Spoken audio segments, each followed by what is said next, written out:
Hey everyone, Chapter 4 of Dear Franklin Jones will begin in a minute, but before we get started, I wanted to tell you a little bit about Madison Reed. Madison Reed is revolutionizing the way women color their hair. Get gorgeous, salon-quality, multi-dimensional hair color made from ingredients you can feel good about, with no harsh odor. Hundreds of thousands of women have discovered this new way to color. Delivered to your door, on your schedule, for under $25. Find your perfect shade at madison-reed.com. Madison Reed would like to honor Dear Franklin Jones listeners with 10% off plus free shipping on their first color kit with promo code DEARFranklin. That's code DEARFranklin. And one more thing. Are you looking for a laptop that delivers on both performance and price? The Acer Swift 5 offers a powerful Intel Core processor, super slim design, and more. Discover new possibilities with the Acer Swift 5. Go to acer.com, click on Store, and enter coupon code JONES at checkout to receive 10% off, plus free ground shipping on a Swift Series laptop, including already discounted models. Offer valid through April 30th, 2018, and limited to one per qualified order. Windows Hello, the password is you. Windows 10. Okay, now on to Dear Franklin Jones. Hey everyone, remember to subscribe to this podcast so you get an update as soon as the next episode is ready. And if you love what you hear, consider joining Stitcher Premium today. Stitcher Premium subscribers can hear the entire series. That's all 7 episodes of Dear Franklin Jones right now. Yep, they're all up there. To sign up, go to dearfranklinjones.com and use the promo code JONES for 1 month free.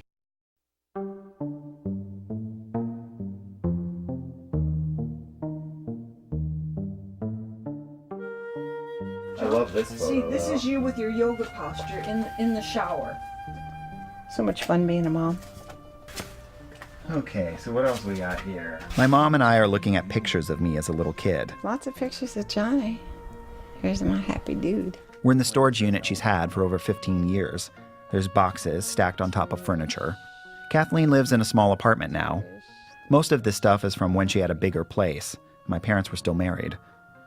She's pulling things out of a wicker basket and finds a photo of the 3 of us, Mom, Dad, and me.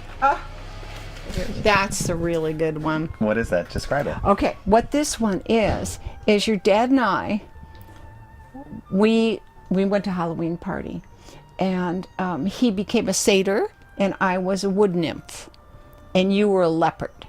And so Thomas is not wearing a shirt. Right. He's not. He might have gone like that, for all I know. And you're the leopard. Very fun. I'm bringing that up. That's a good one. She smiles as she looks at the photo. Those early years following Franklin Jones, they were a bright spot in her life. She saw my childhood as something open and free. But when I remember how Jones's influence surrounded our lives, to me, now, it seems more like a consuming fire. You still have this picture of him back here. Mixed in with our family photos, I find a copy of Jones's autobiography. His picture's on the front. He's on the beach in Fiji, wearing an orange sarong tucked underneath his wide belly. No shirt. He's holding this walking staff, looking over his followers who surround him on the beach. Their hands are raised in the air. I hold it out to my mom. Now, can I ask you a question? Sure. Because I think a lot of people... Can you pick up that book for a sec? Mm-hmm. I can imagine people looking at that cover and not finding it attractive at all. Sure. And what would you say to those people? What are they missing? What are they missing about looking at that photo and saying, geez, it just looks like a heavy-set man in his 50s and half naked standing in front of a bunch of people worshiping him? Sure. But what's missing is what it was like to be in his presence.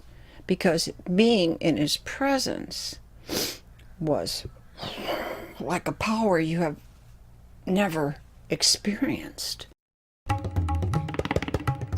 Give me your attention at any moment, and you will receive this grace. He could make things appear or vanish, yeah?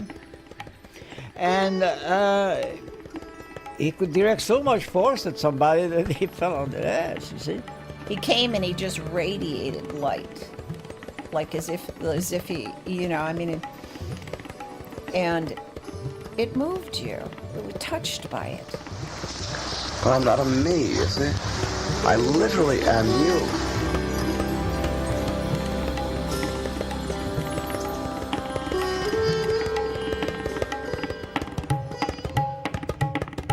I'm Jonathan Hirsch. This is Dear Franklin Jones.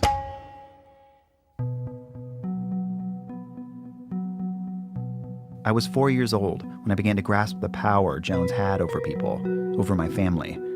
At this point, we lived with another member of the group. She always had a big pot of hot water going for tea on the ground near the door of her room. I remember big puffs of steam floating out of it. Like most kids, I loved running around the house, and one time when I ran into her room, my foot landed in this bowl of boiling water. I immediately started howling. My mom and dad rushed in and picked me up. They put acupuncture needles in my foot and repeated these words, "No pain is necessary. No pain is necessary." They were the words of Franklin Jones, part of his philosophy. Life is suffering. Their destiny is suffering. And so suffering is the first form of grace. After a few minutes, my breathing stabilized. I started to focus. Those words seemed to work. I still felt the pain, but it seemed less scary. I guess in a way, it was the first lesson I got from Franklin Jones. I spent my childhood in the San Francisco Bay Area, and on Sundays we'd meet with other members to worship Jones. But Jones himself, he was living on that remote island in Fiji with about 40 of his most devoted followers. So in the early years of my childhood, Jones was a picture we worshipped, a voice on the cassette tapes that played in my parents' car. Wherever there is an other, fear arises. So a whole life, every moment of an ordinary life is at its very core built on this separate self-sense. Therefore there is nothing but others, the sense of otherness, of separation in every moment. Focus on him, Jones. In his kid language, was called feeling the mystery. Of how everything is, but nobody knows what it really is or how it came to be. As long as we go on feeling this mystery, we feel free and full and happy, and we feel and act free and full and happy to others. This is the secret of being happy, from the time you are small until the time you are old. I hadn't met Jones yet, not at that point, but he was everywhere like a god. And lying in my bed at night listening to those tapes, I felt safe and protected. His words were like a prayer, a promise. Feel this. I have been doing this for a long time, and it is the best and most important feeling of all. I am very happy I could tell you this. Maybe someday we will meet face to face. Maybe. My parents were grateful for these tapes. They distilled the complicated teachings of their guru into a language I could understand. They were part of a community that helped each other out, daily chores, taking care of kids, so that they could focus on their spiritual practice. But there were also a lot of rules.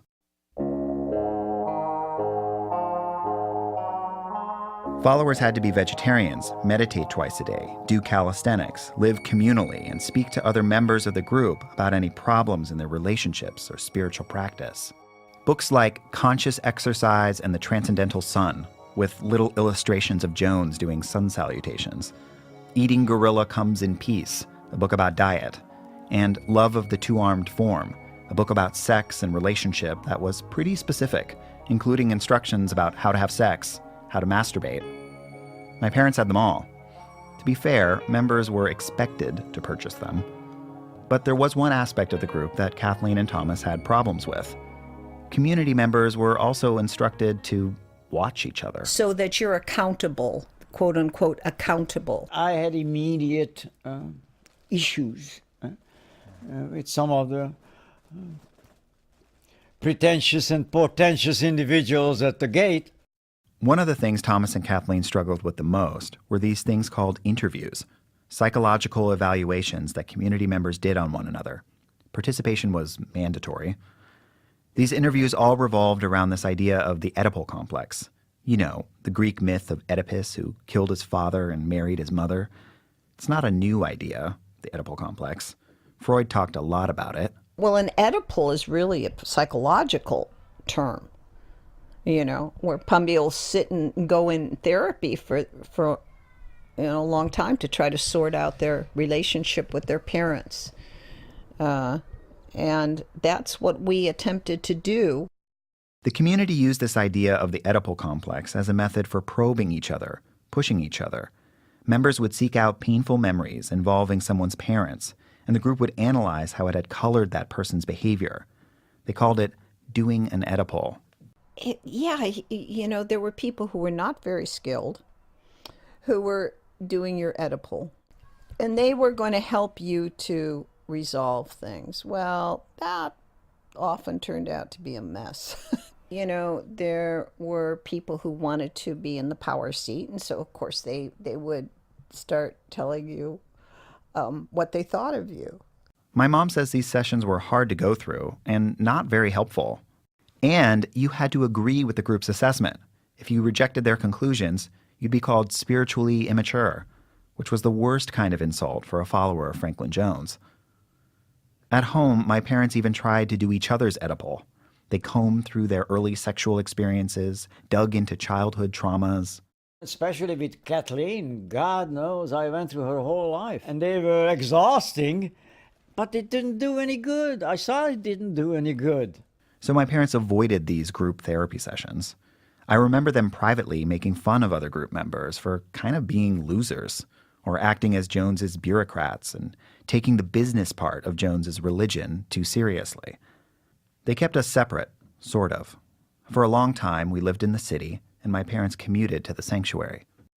But Thomas was close to one other member, James Steinberg. And we started to relate to each other. I mean, it took me a while to finally realize that Thomas was one of my best friends. James, you'll remember, was a part of the inner circle that dealt with the fallout of the controversy in the 80s. James became friends with my dad right around that time, started coming to him for acupuncture.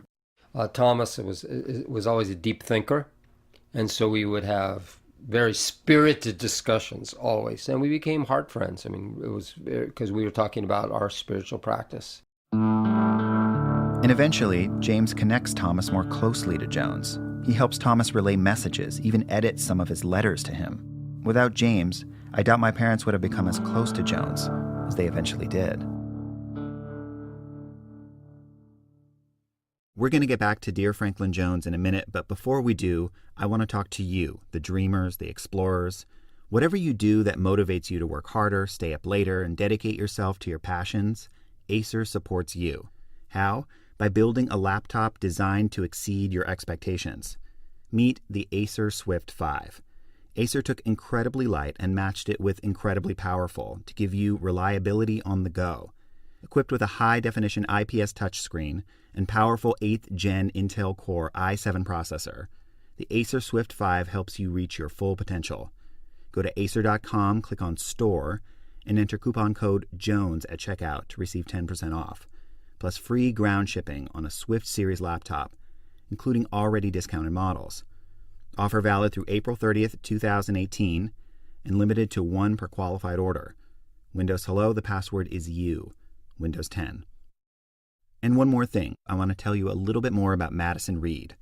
Madison Reed, a company that the founder Amy Errett named after her daughter, is revolutionizing the way women color their hair.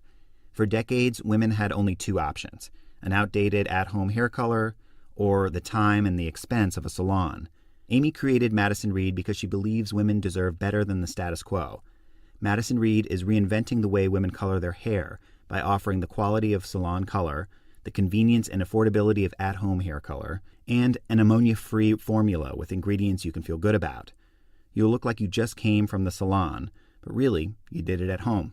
Experience beautiful, multi-dimensional hair color made in Italy, delivered to your door on your schedule for under $25. Join the hundreds of thousands of women who have tried and loved Madison Reed. Find your perfect shade at madison-reed.com. Madison Reed would like to honor Dear Franklin Jones listeners with 10% off plus free shipping on their first color kit with promo code Dear Franklin. That's code Dear Franklin.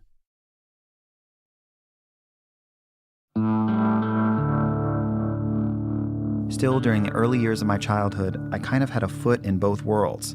Still went to public schools. After school, I'd ride my bike along the waterfront, past Alcatraz Island, the Golden Gate Bridge, play basketball, hang out with kids who didn't worship a man with many names. I remember those years as really happy, but we were also isolated. People, for instance, very rarely came to our house, because if they had, they would have seen the large cardboard cutout of Franklin Jones near the door. My parents spent hours meditating in front of it. Then, in 1993, when I was 8, Jones's inner circle sent my mom a message. I was invited to go to Fiji to treat the guru and his wives. It was an honor to be invited. And it was a rare opportunity to meet Jones one-to-one in Fiji. Jones's previous acupuncturist could no longer treat him, and so Kathleen went for 3 weeks in her stead. The first time she treated him, Jones wore an orange Speedo.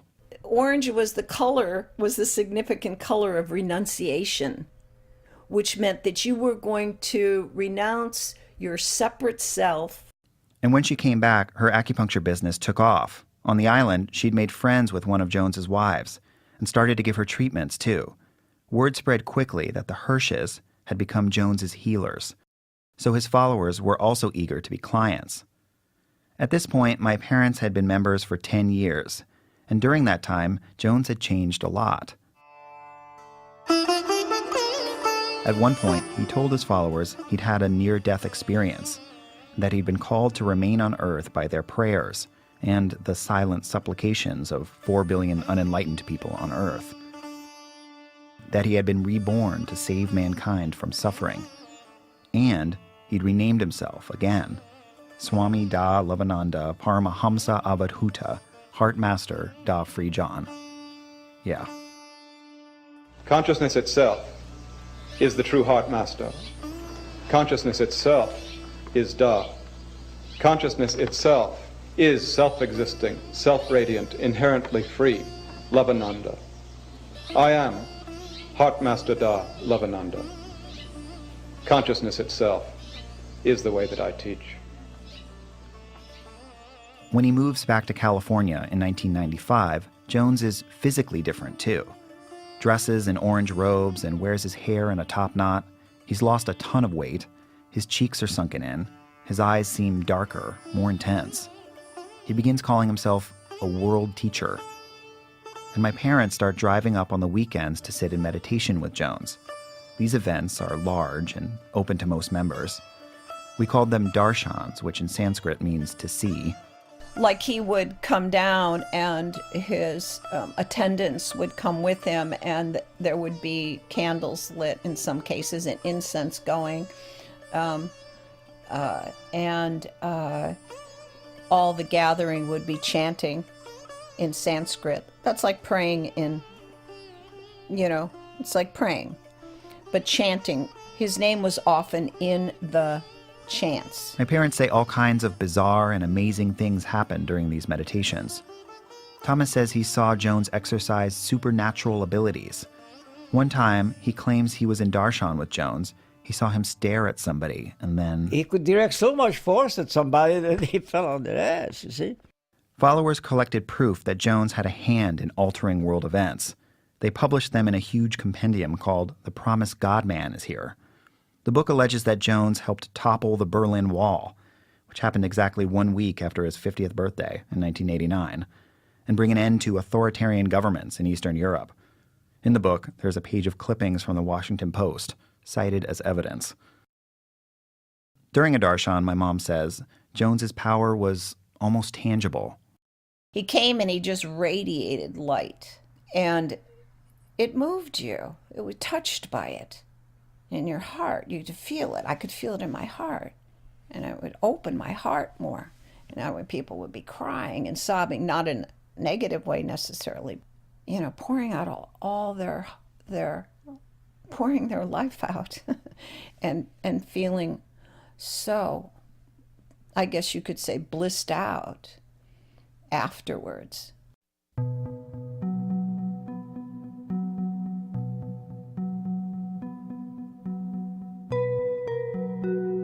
But as my parents became more involved with Jones, I fought it, at least at first. In 1995, I was 11 years old. We lived in Larkspur, California, and we argued all the time, especially me and my dad. On the weekends, when my parents went to Lake County for darshan and community gatherings, I'd stay with friends.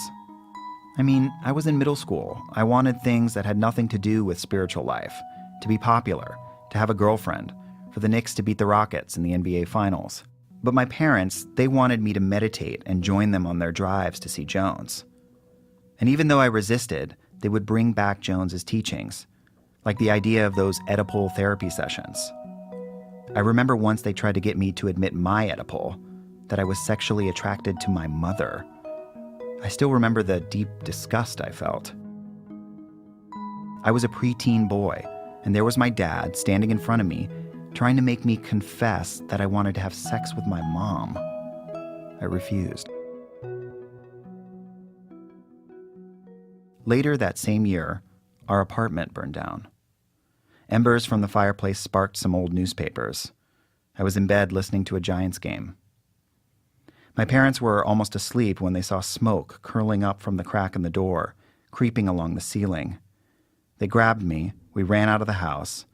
I remember watching the wires pop from inside the walls. Firefighters and first responders came, put out the fire, made sure we were okay.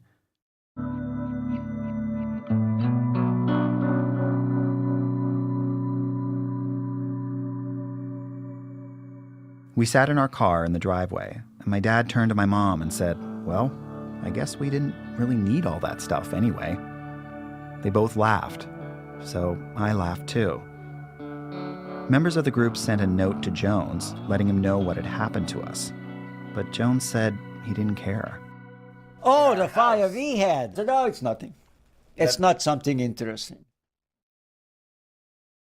It was just another lesson from Jones. Even if I didn't understand this until much later, that Jones wasn't there to make our lives better or easier.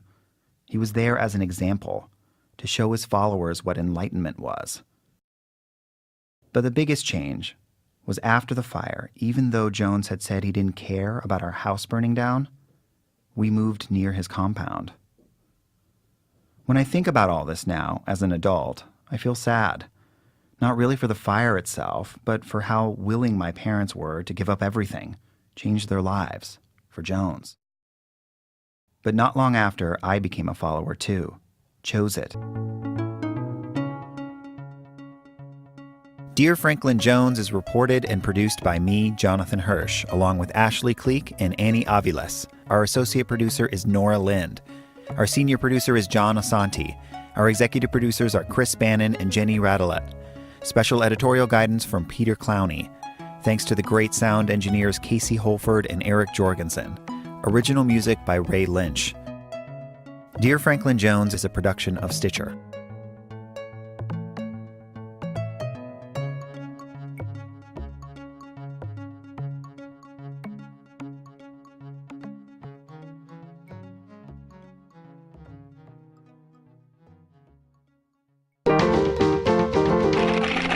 Stitcher.